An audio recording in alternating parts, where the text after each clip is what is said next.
Hey, welcome to Cabin Fever. I'm Jake Berry. Today, I've got a special guest, uh, the all-time leading scorer in Eurobasket in Europe, a UTPA graduate, a member of the Vipers coaching staff, and an awesome person and basketball player, Mire Chatman. Mire, welcome. Well, thank you. Thank you, Barry. Thanks for having me.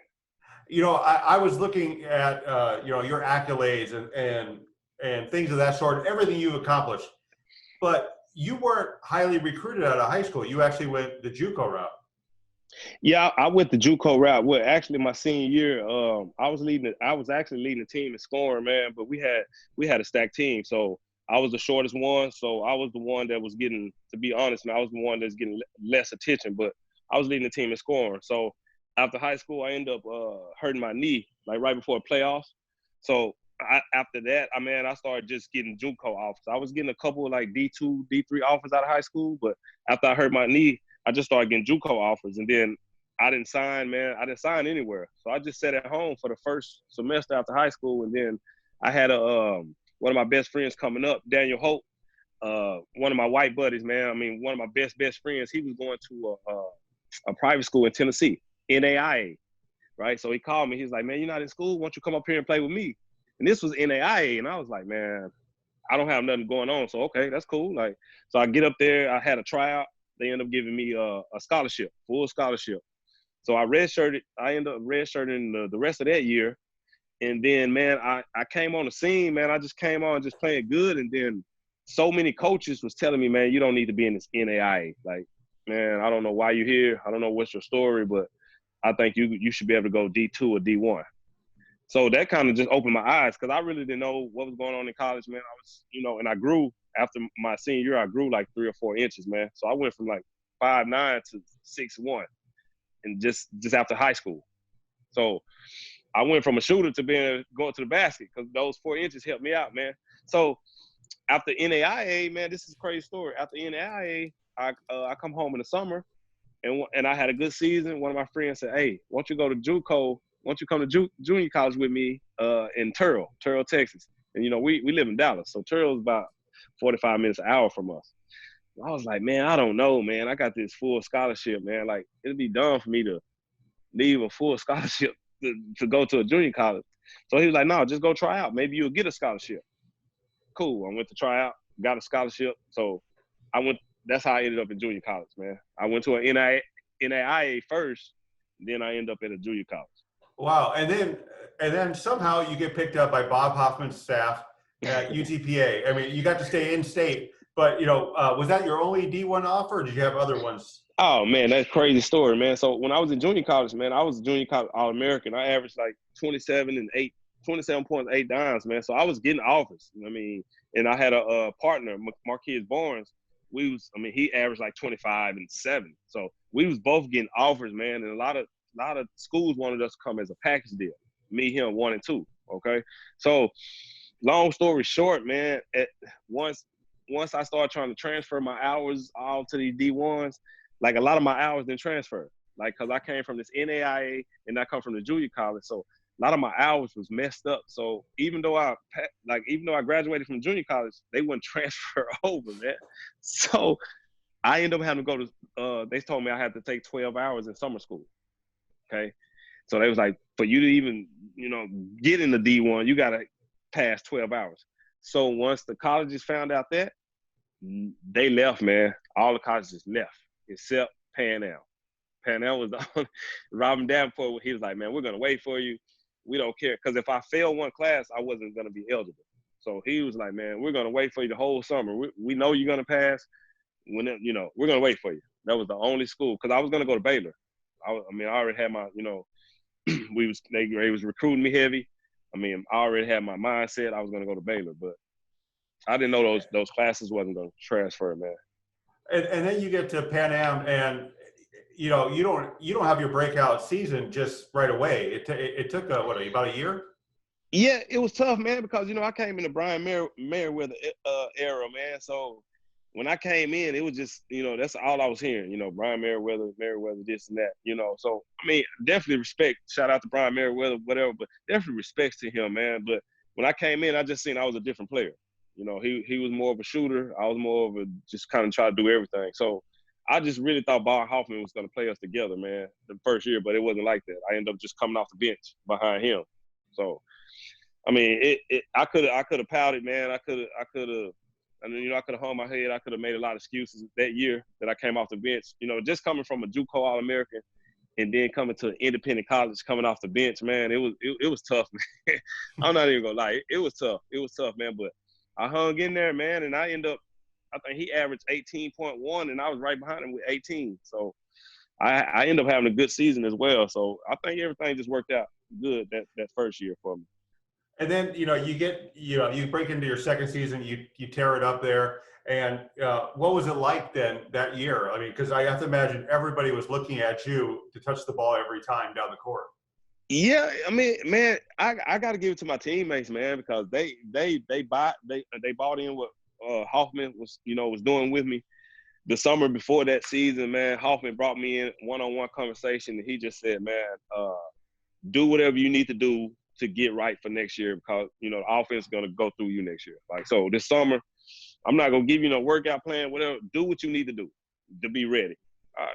That's all I need to hear, man. So I was in the gym every day. Me and the team. This is crazy. Me and the team was in the gym every day. Me and the whole team. It wasn't just me. You know, the whole team was in there from me to the 13th person on the bench. You know, everybody was in the gym, man. So I give a shout out to my team, man. They gave me the ball. They bought into what Coach Hoffman was trying to do to me.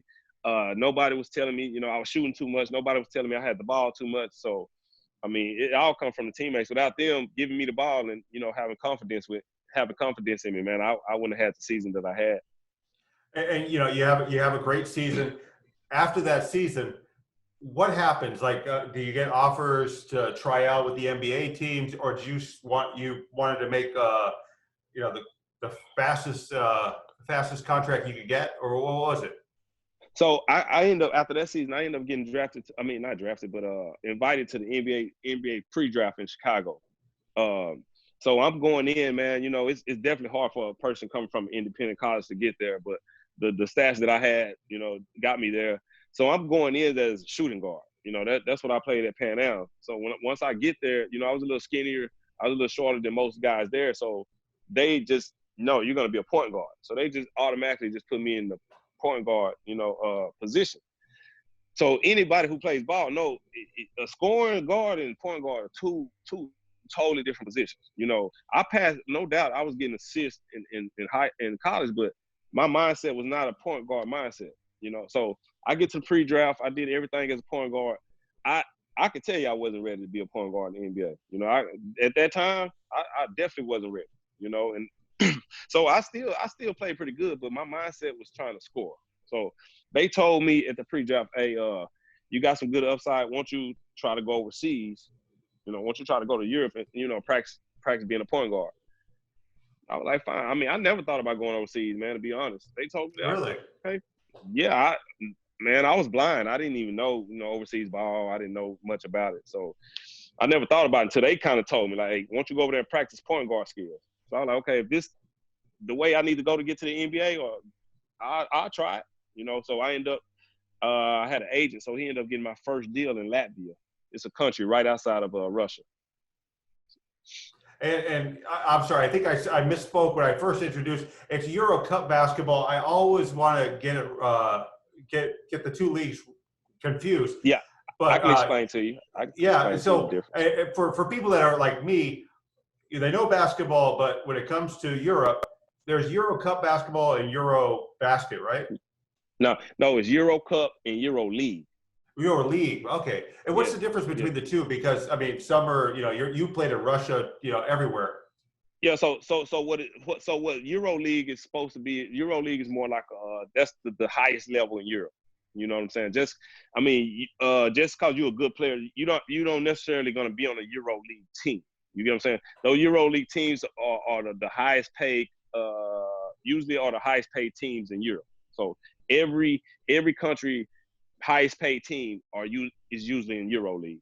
All right, and then you got a second level paid teams. That's the EuroCup.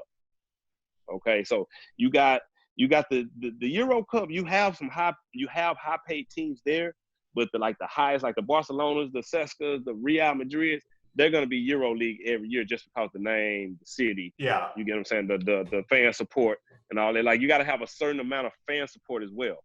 Like you can't be a EuroLeague team and only have 100, 200 fans, 100, 200 fans. You get what I'm saying? So it's now. Back then it was a big difference. Now it's not a difference. EuroCup, EuroLeague, it doesn't matter now, man. Everybody's getting paid. Everybody's getting paid over there. Usually back then, if you play EuroLeague, you got paid more than everybody else. But now it's kind of they just give money. Okay, so you go to Latvia from here. You know, you're here in Texas. You go to Latvia. What is that growing? How was it to grow over there? Because you had to grow up pretty quick. Man, it was tough, man. Cause like I said, I'm from Texas, coming from 100-degree weather all the time, and then go to Latvia. Like you gotta say, that's right next to Russia. So when I went up there, in August, it was already kind of like 60 degrees in August. I'm thinking like, dang, like, okay. So I go over there, man, and then it was just like a culture shock, man. And I tell people this all the time. It's crazy that I go over there in 2002, Barry. This is crazy. And they was already text messaging, man. All right. And it's crazy. This 2002. So I'm telling my friends here, like, hey, they was like, hey, how can I call you? And I was like, man, it's no way, I said, everybody text message over here. You get what I'm saying? So they was text messages to save money. So all my friends laughing. I mean, every time I would tell people that, I mean, they just laughing and laughing and laughing. And then it took like 8 years for it to get over here, man. So over there, man, it might look like third world countries and stuff, but man, they technology, they be on a different level. They like quicker on stuff like that. They was already text messaging in 2002, man. Yeah, I remember you were on WhatsApp. You were on WhatsApp before everyone. Yeah, man, that's what I'm saying, because they told me about it. Yeah. Crazy. And so when you get over there, and people don't realize this because there's basketball now where the offenses can flow, but over there they do a lot of holding. It's very physical. What was it like for you to adapt to that kind of offense and defense? It took me a while, man. It took me a while, like, because I got to when you get over there, where your first couple of years they give you like a 10-day tryout. Okay, so during the tryout, we scrimmaging teams. I'm averaging it's crazy. I'm averaging like 20, 25, and I was still getting stares, like crazy stares from teammates, crazy stares from the management. I'm thinking like, man, I'm doing everything. Like, I'm fresh from the U.S. I'm averaging 25, 20, and they still giving me stares, right? So I made the team, right? And then they give you, in my contract, they say, we're going to give you 3 letters. Like, you get 3 letters, 3 like bad letters, bad performance letters, we go contract. All right? First game come around, Barry, I hit like 27. I get a letter, like right after the game. They call me an A. I'm thinking like, man, I just hit 27 and we won. Like, what's the deal? So they was like, hey, we're going to tell you about Euroball. This is in Latvia. They were like, we like the way you're scoring, but we see a couple times where you can kick the ball out. You're shooting floaters. You're trying to, finish over two or three people. And I'm thinking like, yeah, but I'm making that though. I'm getting and ones. You know what I'm saying? But they was like, no, that's not the way we play basketball over here. That's not the way we like to play basketball. I'm thinking like, what? Right? So goes down the line. So I'm starting trying to learn, Barry. This is crazy. This is a crazy story. I'm learning like, okay. So they was like, hey, won't you just learn, like, when you penetrate, start looking out. Because I never would look out. I would always just look at the big guy or try to score. I would never kick it out. So they're like, hey, won't you just look out? So I started seeing it, like, every time I would penetrate, because like you said, they help so much. Like, because if you're a good penetrator, they can stay in the lane. It's no 3 seconds. They can go have somebody stand there. So I started seeing, like, everybody collapsing. And I started seeing how easy it was me to kick out. And, man, I'm telling you, that was it right there. That was it. And that's before the NBA, and that's before the NBA really took onto that, because when Ginobili and all these guys from Europe came over, that's when you started seeing a more drive and dish for the 3, because before it was all dunks. So Spurs started that. Spurs started that, man. Popovich started that. He started that, man. He started that penetrate, kick, open threes, shoot. Like, Popovich started that, man. In my eyes. No, yeah, and he drafted a lot of Europeans too. So I can see that. Now, when you were over there, what was the competition like for you? Who were some of the stars that you played against that that eventually would come this way, or that you saw play? Man, all of them, like Rubio played against Ricky Rubio when he was young.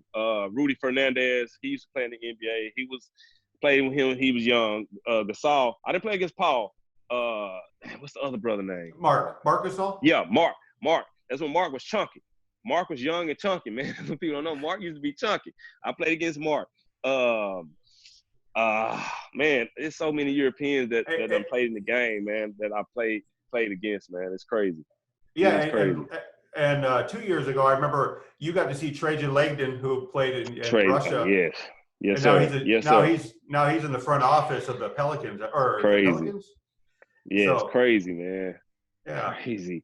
So, and you know what? The thing is, like, players like him succeeded over there, and if you look at him from the outside, you just see shooter. That's all you see. All right? But that's European game. Like, if you play your role, that's all he would do over there is shoot and play a little defense. And he was getting, man, he was one of the highest paid players over there because he did what they told him to do. We don't need you to score 20 points. Just hit a couple threes when you open, play some D, catch fire a couple games. Man, So that's what Europe about. It's simple basketball. It's okay to have the crowd oohing and on, but they rather see one move, kick it out, cut, back screen, flare screen. That type of stuff, man. Well, you play for how many years over there? I'm trying to see right now. 13 years. You played 13 years over there, and you end up being the number one scorer in EuroCup basketball. How was that? Because I have to imagine they don't want a foreigner being the one that leads this league. You're right about that, man. It was, and I wasn't even on that, man. Like, playing the game, I wasn't even thinking about that. And the crazy thing, my last year about to go play, about to sign, I ended up going to my first team, Vince Spills in Latvia again. But the only reason I went because my agent was like, hey, man, you so many, I think it was like 100-some points from being, number one in this EuroCup. And I was like, for real? He's like, yeah, Vince Spills played EuroCup, so you got a chance to get this record. And I'm like, you know what? Man, let me go. Let me sign. Let me try for it. So then I was shooting for it my last year. But when it happened, I didn't think it was big. I didn't think it was going to be big as it was because I was number one in efficiency. That's what I always used to look at. When I get the stat sheet, I always go to my efficiency rate. You get what I'm saying? Because I'm trying to get assists. I was trying to get rebounds. Another thing, fouls drawn. I used to get a lot of fouls because in Europe they stop fast breaks. I'm a fast break player. So anytime I get the ball, I was pushing it. In Europe, they stopped that. So after each game, man, I would have like 8 to 10 fouls drawn, and people over here, they thinking like, man, you going to the rack, you getting all these fouls. Nah, most of my fouls was me starting a fast break, and they just grab me or hit my arm and stop. And that was me, the efficiency rating. A lot of people, when I broke that record for the points, they put it all on the internet. Vince Spills, they had this big ceremony for me. They had this big thing on a big screen for me, man. It was great, man. I didn't think it was going to be as big as it was because, like I said, I think efficiency is more important to me than the points because the reason why, and it's bad, like you said, they really don't want a point guard to have it.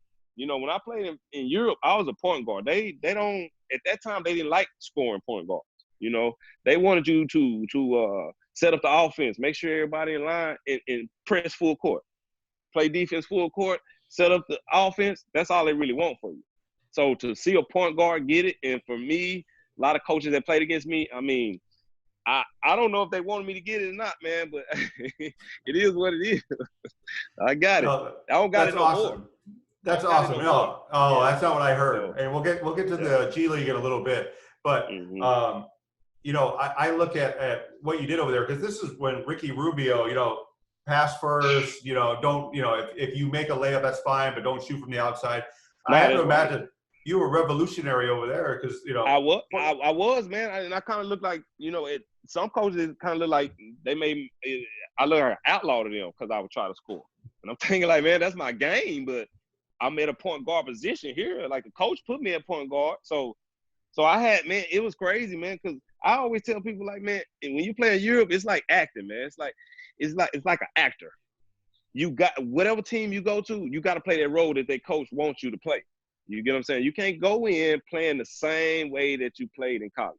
It's not gonna work. So if you smart enough to understand, like, okay, I scored 25 in college, but this coach only want me to score 3, but I need to press full court. If you're smart enough to put the mind to it and say, I'm gonna do that, but I've seen a lot of guys, they can't get rid of that ego. That ego is to, no, I gotta score 20, or you know what I'm saying? Yeah. It's like an ahead. actor, man. Whatever role they want you to play, you got to play it. Because in Europe, they can cut your contract any day. Any day you can get cut. That's crazy. And so you essentially, and this is a segue, you were essentially the Allen Iverson of Eurobasket for a while. You were a scoring point guard. But then, towards the end of his career, Allen Iverson comes over to play with you. It's your team. Yeah, man. And he comes over. Crazy, man. That's crazy. That's really it's like a dream come true, man. Like it's crazy. It's just crazy how everything happened. Like, say, like weeks before he come, and Allen Iverson might be coming here. It's all in the papers. And I would always say, like, man, y'all crazy, man. Y'all don't get on with that. Like, don't every day I come to the locker room, hey, Iverson might be coming. Man, Iverson is not coming over here to play no basketball, man. I'm sorry. First of all, y'all didn't want to give me a raise in the summer. So where's the money coming from? That's my first question. So anyway, as it came around, man, and he came, man. And he came in good spirits, man. He great guy, great humble guy. Of course, he was out of shape a little bit. When I say out of shape, he wasn't like, it didn't look like he gained weight, but he ran up a couple times down the court. He was tired, that type of shape. And man, it was great, man. It was great. He was only there for, I say like 3-4 months, man, but it was a great learning 3-4 months for me. Great time hang out with him, pick his brain on stuff, man. And for me, that's making the NBA for me, man. Like once I played with him, like I ain't gonna say I was finished with my career, but my career was pretty much complete. Seriously.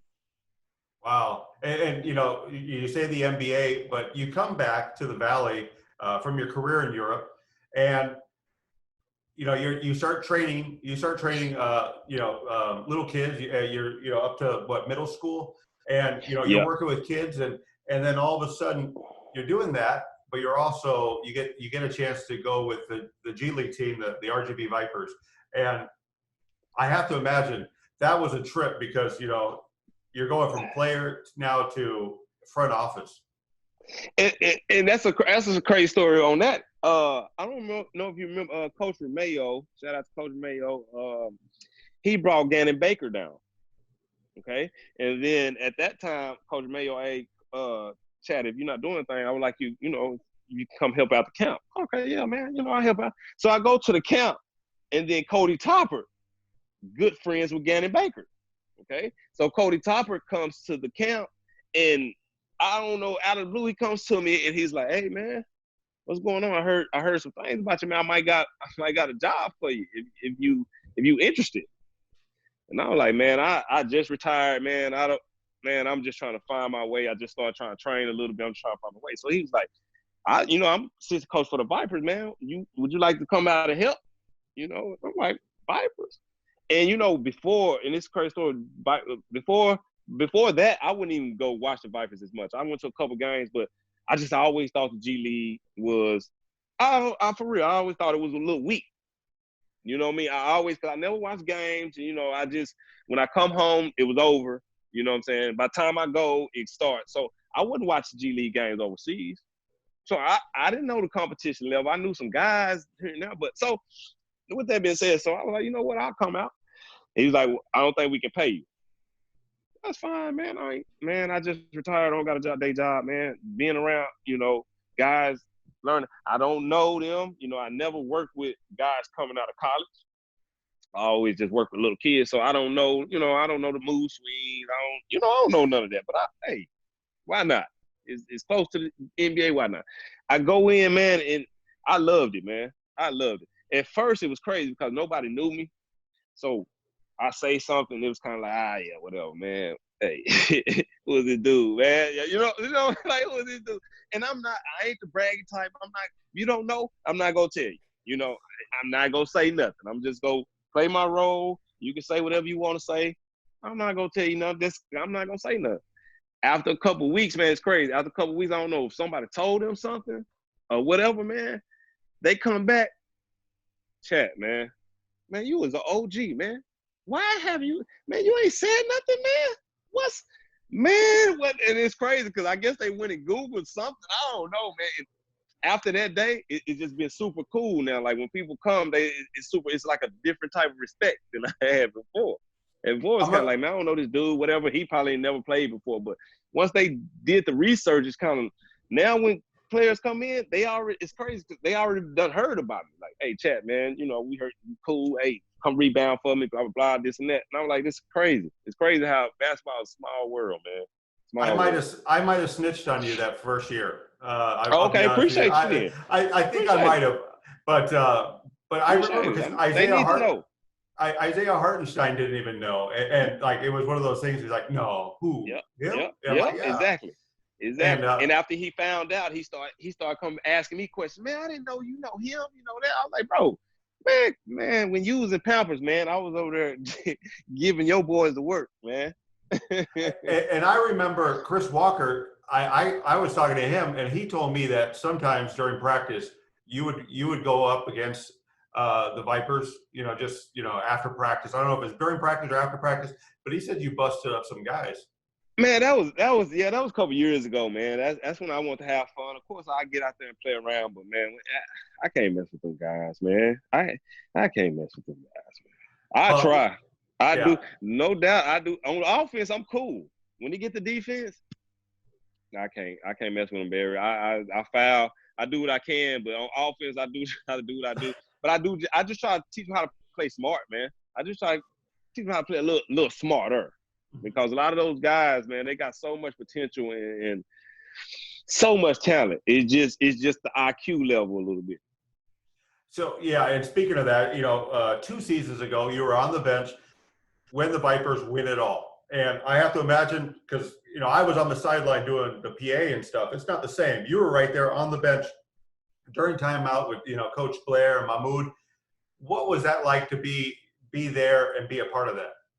Man, it was great, man. It was great just to see, because I've been there for 3 coaches. I was there for Brazzi, okay, 2 years with Brazzi. JB steps in, and then last year Mahmoud, and just to see how the difference. Like the first year I got there, we got second place. The second year was kind of injuries, whatever, and just to see how JB stepped in and just to see how he created the character and the culture. Just to see how he did the culture, man. It was great to see how he handled some stuff, how he changed from assistant to a head coach. And I'm looking at this because I'm a coach and and I'm observing, and it was just man, it was just a masterpiece how JB went from assistant coach to a head coach, and how he went from yelling at the guys to calm. Of course, he would yell as a head coach, but it was more calm. After a loss, you think he finna come in there stomping. No, he come in there calmly, talk to the team. And towards the end of the season, man, it worked. It worked. It worked, man. That's all I got to say. Just see his transition from assistant coach to the head coach and just see how he created the culture, man. It was great to watch. It was great to watch. Well, and I wanted to talk to you because The Last Dance is now out, and I saw one of your Facebook posts about LeBron James, and if he had to play against the Pistons from that era, would he have been able to take it like Mike did? And I'm in the same boat. Look, we're both a little veteran as far as our age, but I don't know if you could play today. A guy in today's game could play like against the Pistons like they did. I don't see it. I don't see it without crying to the ref because they cry to the ref now. And I said that the reason why I put that post because I got a lot of Bron fans. And they always be sending me stuff in my messages and stuff. And I don't like to talk basketball, Barry. I don't know if you noticed that. Like when people start debating, I don't like to talk, man. I say here and there, but this whole LeBron MJ thing, I always tell people, I don't care what you say. You can talk this, you can talk that, but 6-0 in the championship, I don't care. Well, it took him long to get there. Man, once he got there, he 6-0. I can't everybody say that. It can't everybody say 6-0. And the way he did it, the first 3, it was just high flying Mike, and the second 3 is more laid back jazz, cool fadeaways. And it's no way any of these NBA players, the top notch NBA players, can take the punishment. Only player I really can see Westbrook. I can see Westbrook, fired up about it.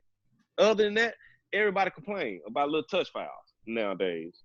So I just don't see them playing against Bill Laimbeer and John Sally and Rodman them. I don't see it. And your team, I don't want to get you in trouble with the Vipers, but you grew up liking what team?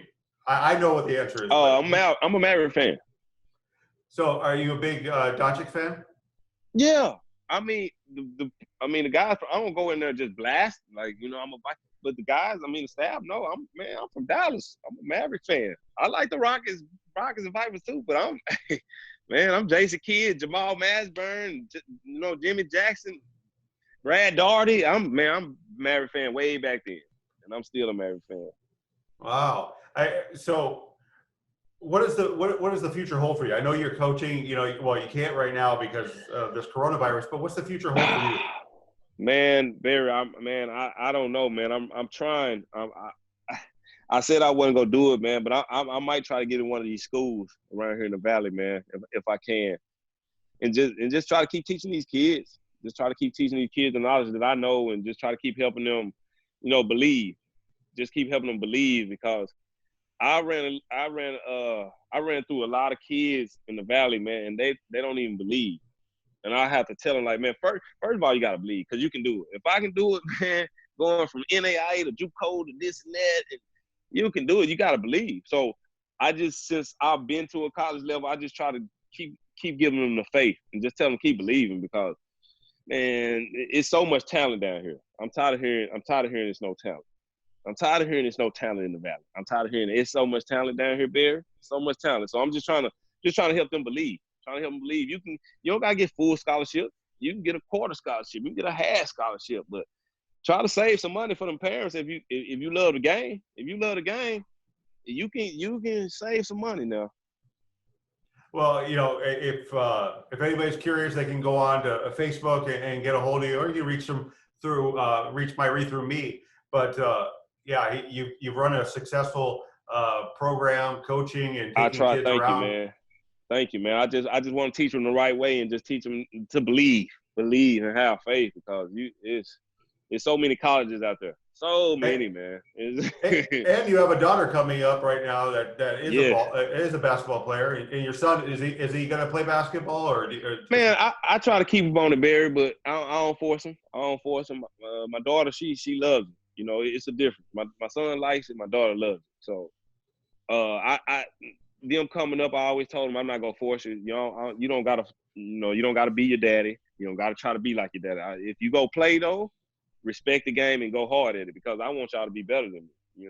But you don't gotta play if you don't want to. And I don't want you to. I really don't want y'all to play because I've been through a lot of stuff. I've been through too much stuff, and I don't want them to go through the stuff I've been through, man. Well, that's good. I mean, at least you give them those options. They can follow in your footsteps or they can go their own way, but that's awesome. Yes, sir. Yes, sir. And I mean, if you want to follow my footsteps, all the knowledge right here, you might as well get it. Hey, last question is this. Out of all the places you played, what was your favorite spot? What was your favorite destination? Man, people always ask me this, and I always tell them Rome. Rome, man. Rome is Rome is so beautiful. Rome. I played there for 1 year, man, and And everywhere you go in that city, they got a statue of something. Something, man. It's old. I mean, it's old, and the way they keep the landscape and everything. Rome is just a beautiful city. The areas I went to, a lot of people I know that visited Rome, they only visited like the downtown area. So it's gonna be a little dirty because it's a tourist city. But the areas, the outside areas, oh man, you wouldn't believe it, Barry. You wouldn't believe it. Oh, that's awesome. And we'll eventually come back. We'll talk more pro once we. You know Anytime. what? There is one question. What do you think is going to happen with the G League once because they're going to get all these like high paid like high school athletes that might jump right to the G League? What do you think about that? That's great, man. That's great. That's great. It's gonna be a lot. There's gonna be a lot of more top-notch high school guys doing this. You know, and I think it's great for the older G League guys too, because now it's kind of looking like I don't want this young guy to just jump in here for one season and go to the league. And I done been in the G League 3-4 years. I think now it's waking everybody up now, to be honest, because I'm sure if I'm a G League player, I don't want this young guy to play one league and go to the NBA automatically, and I done been in here 4 or 5 years. So I'm thinking it's going to be a tough league. It's finna get tougher, to be honest. I think it's finna get tougher, and it's going to be a lot better. It's going to be a lot better. Well, that's something we'll have to talk about once that happens this next year. And best of luck. I hope you get to and play another more. Thing on that, Barry, I think them young guys finna bring more fans too. Oh, I think so too. That's gonna be awesome. They finna bring more fans to the league, man. That's gonna be good. No, you're right. It's gonna be awesome, man. But we'll talk more about that later on when that actually happens. But thanks, man. I appreciate you joining me. Yes, sir. Appreciate you having me, man. Mire Chatman. Thank you. Thank you. Appreciate you having me, Barry. Thank you.